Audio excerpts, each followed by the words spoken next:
ಬೆಂಗಳೂರಿನ ಕಲಾಸಿಪಾಳ್ಯದಲ್ಲಿ ಬಾಲಕಿ ಆತ್ಮಹತ್ಯೆಗೆ ಶರಣಾಗಿದ್ದಾಳೆ.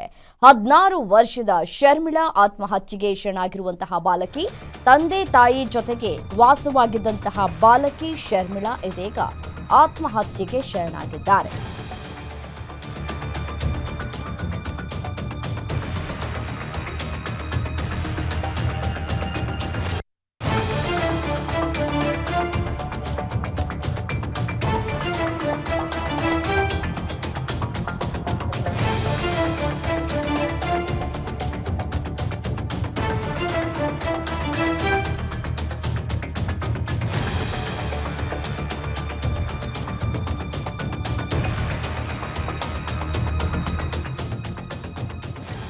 ಒಂದು ಸ್ನೇಹ ಯಾವ ರೀತಿಯಾಗಿ ಬದಲಾವಣೆ ಮಾಡುತ್ತೆ ಅನ್ನೋದಕ್ಕೆ ನೋಡಿ ಈ ಒಂದು ಪ್ರಕರಣ ಸಾಕ್ಷಿ.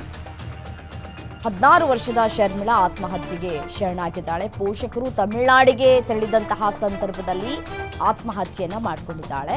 ಮನೆಯ ಫ್ಯಾನಿಗೆ ನೇಣು ಬಿಗಿದುಕೊಂಡು ಶರ್ಮಿಳಾ ಸುಸೈಡ್ ಮಾಡಿಕೊಂಡಿದ್ದಾಳೆ. ಸ್ನೇಹಿತೆಯ ಸಾವಿನ ನೋವಲ್ಲೇ ಶರ್ಮಿಳಾ ಆತ್ಮಹತ್ಯೆಗೆ ಶರಣಾಗಿದ್ದಾರೆ. 3 ತಿಂಗಳ ಹಿಂದೆ ಅಷ್ಟೇ ಶರ್ಮಿಳಾ ಅವರ ಸ್ನೇಹಿತೆ ಆತ್ಮಹತ್ಯೆಯನ್ನ ಮಾಡಿಕೊಂಡಿದ್ರಂತೆ.